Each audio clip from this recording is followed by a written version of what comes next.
अजीजान मन आपको आपके भाई आदिल राजा का एक दफा फिर सलाम पहुंचे। सोल्जर स्पीक्स पे आपको खुश आमदीद कहता हूं। आज दिन ही कुछ ऐसा है कि ब्रेकिंग न्यूज जो है वो रुकने का नाम ही नहीं ले रही। पाकिस्तान के अंदर एक तरफ तो अंदरूनी तौर के ऊपर जंग जारी है, जिसका मैं तफसीलात पिछले ब्रेकिंग न्यूज में आपको बताई हैं, लेकिन उसके साथ साथ मजीद जो ब्रेकिंग न्यूज आई है वो अनमोल उर्फ पिंकी का जो इस वक्त केस पूरे पाकिस्तान के अंदर बार बार डिस्कस हो रहा है, उससे रिलेटेड बड़ी विकेट गिर गई है जनाब। और आईएसआई की अपनी विकेट गिर गई है। जो लोग कह रहे थे कि जनाब ये आईएसआई ने करवाया है, करवाया तो होगा लेकिन क्यों करवाया है, वजूहात खुल के सामने आ रही हैं। और इससे अगली तफसीलात वाली एक वीडियो आएगी, उसमें आपको मजीद वजूहात जो है वो समझ आ जाएंगी, क्योंकि वो वीडियो ऑलरेडी इस वक्त अपलोड है, मेंबर्स ओनली है।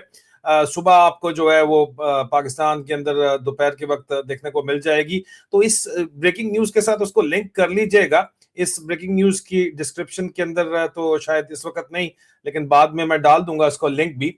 इस वक्त मैं जब रिकॉर्डिंग कर रहा हूं तो रात के 11 बज के तकरीबन 5 मिनट हो चुके हैं, 14 मई 2025। और आप देख रहे हैं, अगर पाकिस्तान में और बरसगीर पाक हिंद के अंदर आप देख रहे हैं, इंडिया बांग्लादेश के अंदर देख रहे हैं, तो वहां पे 15 मई 2026 तकरीबन सुबह का वक्त होगा। इंतहाई शदीद आंधी और तूफान इस वक्त आया हुआ है इंडिया के अंदर, हमें पता चल रहा है। लेकिन जो खबर हम देने वाले हैं वो भी किसी आंधी और तूफान से कम नहीं है। खबरें जो पहुंची थी, वो स्टोरी शुरू हुई थी ये मिस पिंकी की खबर से। और मिस पिंकी दंदनाती भी फिर रही थी, ड्रग डीलर जानी मानी, और उसकी ये वीडियो वायरल हुई। इस वीडियो के वायरल होने के बाद ये मैंने आपको ब्रेकिंग न्यूज दी, जिसके ऊपर आज बताया जा रहा है कि जनाब ये जो मिस पिंकी है, जो फुल प्रोटोकॉल के अंदर ड्रग स्मगलर है, पेश की जा रही है सिंध की कोर्ट, कराची की कोर्ट के अंदर। इसको मैंने आपको बताया था कि प्रोटेक्शन हासिल है, और जो प्रोटेक्शन पूरे का पूरा नेटवर्क था, मैंने आपको बताया था कि आईजी सिंध जो है उनकी प्रोटेक्शन के अंदर डीआईजी साउथ असद रजा को इन्होंने भारी रकम दी है। और आज इन्होंने बयान भी दे दिया है कि उसमें डीआईजी असद रजा का नाम है, आईजी सिंध का भी नाम है, और उनकी सरपरस्ती कर रहे थे brigadier Ejaz Ahmed Abbasi, top of the food chain में, sector commander ISI Sindh 98 long course का। यह सरपरस्ती कर रहा था इस नेटवर्क में आईजी सिंध पुलिस जावेद आलम ओडो की, और उसके नीचे जनाब डीआईजी असद रजा था सिंध पुलिस का।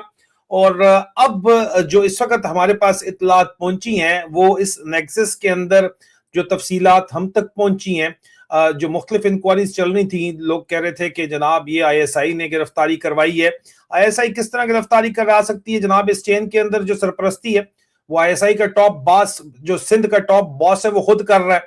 तो आईएसआई, मैं आपको बार बार बता रहा था कि किस तरह यार आईएसआई जो है वो अपने खिलाफ मशहूरी करवा सकती है, अनटिल एंड अनलेस आईएसआई के अंदर कोई चाहता है कि एजाज अहमद अब्बासी को खड़का दिया जाए। क्योंकि एजाज अहमद अब्बासी जो है, उसके बारे में मैं तो मुसलसल रिपोर्टें कर रहा हूँ। 98 लॉन्ग कोर्स वाले मुझसे नाराज भी हैं, जो एजाज अब्बासी के दोस्त हैं, बहुत ज्यादा, कि क्यों रिपोर्टिंग कर रहे हो हमारे कोर्समेट के बारे में। यहाँ कोर्समेट है तो वो जो मर्जी पावे करता फिरे, उसको बस तमाम 100 गुना जो है वो माफ है, क्योंकि वो इनका जो है वो कोर्समेट है 98 लॉन्ग कोर्स का।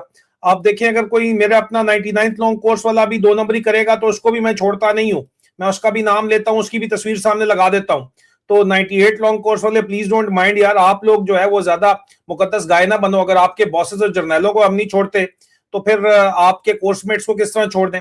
खासतौर पे उस वक्त जब पूरे का पूरा पाकिस्तान में जो सेक्टर कमांडर्स हैं वो 98 लॉन्ग कोर्स के लगे हुए हैं। सिंध वाला तो आपके सामने आपको नजर आ रहा है। पंजाब में अभी रिजवान शरीफ गया, ब्रिगेडियर रिजवान शरीफ, उमर शरीफ जो है वो सिंध पेशावर में बैठा हुआ है, केपीके चला रहा है, और सोहेल अफरीदी का जो है इस वक्त नाजायज बाप बना हुआ है। आप मुझे बताओ ना, और वो चलो ठीक है, छोड़ो उसको, बलूचिस्तान वाला तो रगड़ा ही खा रहा है, लेकिन वो भी आप ही का 98 का ही है। तो आप देखो, बात यह है कि इस वक्त जो हमारे पास मिस पिंकी स्कैंडल की ब्रेकिंग न्यूज है, वो सबसे पहली बड़ी विकेट जो मैंने आपको बताया था हू बहू उसी तरह हो रहा है। 28वीं तरमीम का मैंने आपको सबसे पहले बताया था। मैंने आपको बताया था कि आसिम मुनीर उर्फ मिस्त्री जो है वो सदर पाकिस्तान बनना चाहता है, और अगर ये बन गया और इन्होंने कर लिया तो फिर पाकिस्तान नहीं बचने वाला, खुदा ना खास्ता मेरे मुंह में खाक, लेकिन मैं आपको कंफर्म बता रहा हूं। तो इसी तरह अब मैंने आपको बताया था जिस तरह, उसी तरह मिस पिंकी स्कैंडल की पहली बड़ी विकेट गिर गई है। ISI sector commander Sindh brigadier Ejaz Ahmed Abbasi जो है, उनको अपने ओहदे से बर्खास्त कर दिया गया है, उनके ओहदे से हटा दिया गया है, उसको पोस्ट आउट कर दिया गया है। और उनकी जगह ब्रिगेडियर माजिद जान को सिंध का नया सेक्टर कमांडर तैनात किया गया है।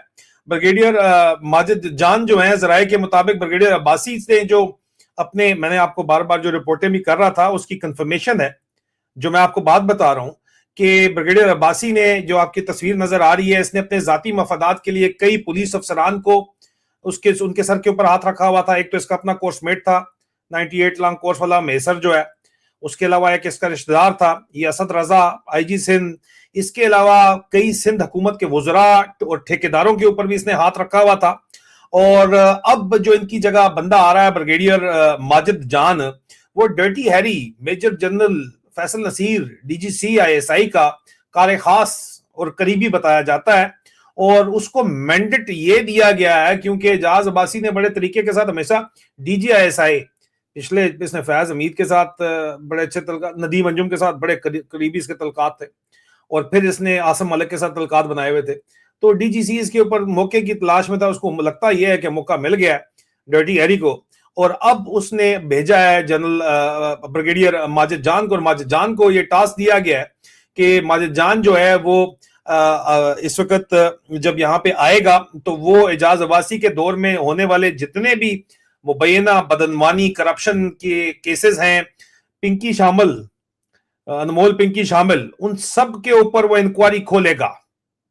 ये अब नया काम है। अल्टीमेटली वैसे होना क्या, आपस की बात है, वो देखेंगे कि ये कितने पैसे जो है ये खा गया है, जो इसने पीछे नहीं बताए हुए, और फिर इससे पैसों का हिसाब किताब करेंगे कि हाँ बच्चे तूने इधर इधर इतने खाए हुए, अंदाजे से ये जितने मान गया और जितने बांट लिए, पैसों की तकसीम के ऊपर मामला हल हो गया तो ठीक है, नहीं तो जनाब कोई नहीं, चलता रहेगा इसी तरह।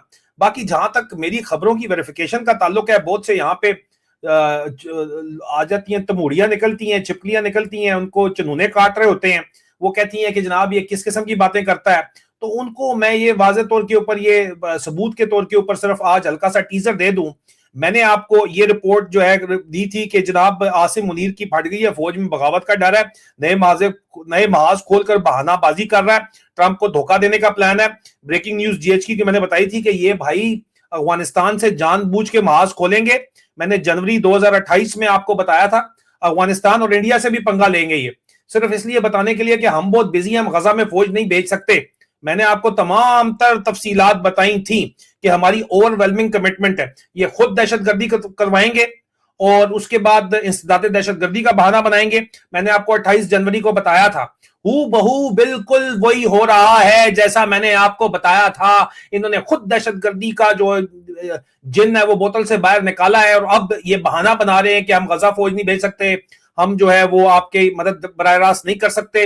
28 जनवरी को जो बताया था हूबहू वही हो रहा है, और 28 जनवरी से याद आया कि 28वीं तरमीम के बारे में जो बताया था बिल्कुल हूबहू वही हो रहा है। 4 नवंबर 2025 को मैंने आपको कहा था कि पार्लियामेंट्री सिस्टम को प्रेसिडेंशियल सिस्टम में चेंज करने के लिए 28वीं तरमीम 27वीं के बाद जरूरी है, और अभी 29वीं की भी तैयारी कर रहे हैं। 28वीं की तो अभी बातचीत की जा रही है, उसमें वोटर्स की एज को 24 साल तक ले जाना चाहते हैं, ताकि इमरान खान का जो सबसे बड़ा वोटर है, इनको लगता है 13%, वो उस वोट बैंक से निकाल दिया जाए। अब इसके ऊपर क्या होगा क्या नहीं होगा, इस वक्त तो सिर्फ पीपल्स पार्टी इनका सामना करी है, लेकिन 28वीं तरमीम का आपको जिस तरह बताया था हूबहू उसी तरह हुआ। 22 नवंबर को मैंने आपको 2025 को बताया था कि 28वीं तरमीम जो है वो छोटे सूबे बनाने के लिए इस वक्त वर्क्स में है, एनएफसी अवार्ड देने के लिए वर्क्स में है, और उसके बाद 29वीं भी करेंगे जिसमें मिस्त्री प्रेसिडेंट बनेगा। 28वीं तरमीम में मिस्त्री प्रेसिडेंट नहीं बनेगा मुनीरा मिस्त्री, लेकिन 29वीं में जरूर बनेगा। पूरे का पूरा काम किया जा रहा है। मैंने आपको बताया था 5 अप्रैल को भी कि आसिफ अली जरदारी इस वक्त पैनिक कर रहा है, क्योंकि 28वीं तरमीम के अंदर जो बड़े शहर हैं, कराची, गवादर टाइप, लाहौर वगैरह बाद में शामिल, इस्लामाबाद, उनको जो है वो फेडरल स्टेटस दे दिया जाएगा और फेडरल एडमिनिस्ट्रेटिव टेरिटरीज बना के डायरेक्ट रेवेन्यू कलेक्शन की जाएगी, ताकि पॉलिटिकली टॉक्सिक रूट जो है वो साइड बाईपास करके नए प्रोविंसेस की जगह जहां से रेवेन्यू आ रहा है वो फेडरेशन अपने अंडर कर ले। और चाइना से ऑलरेडी उन्होंने फौजी एस्टेब्लिशमेंट ने प्लान बनाया हुआ है कि हमें डॉलर देंगे, हमें कोई हथियार भी देंगे, J-35 वगैरह देंगे, हम रेवेन्यू देंगे आपको इसके बदले। मैंने आपको बताया था, मैंने आपको पिछले साल से 28वीं तरमीम के बारे में बार बार बताया है कि गेम क्या चल रही है, और अब वो गेम हो रही है जो मैंने आपको जिस तरह बताई थी। और ये पिंकी वाली भी जो गेम है, इस गेम के अंदर भी एक गेम है और वो गेम भी मैं आपको बताऊंगा जरूर, लेकिन अभी सिर्फ ब्रेकिंग न्यूज है। तो ये ब्रेकिंग न्यूज सुन लीजिए और इससे अगला जो वीलॉग आने वाला है उसको इसके साथ लिंक करके सुन लीजिएगा। आपके जरा दिमाग की बत्ती थोड़ी जल जाएगी। और इन्फॉर्म्ड डिसीजन बनाने के लिए इंफॉर्मेशन होना बहुत जरूरी है। इंफॉर्मेशन मैं आपको दे रहा हूं, इन्फॉर्म्ड डिसीजन तो कम से कम आपकी मर्जी है, आपने ही लेना ना।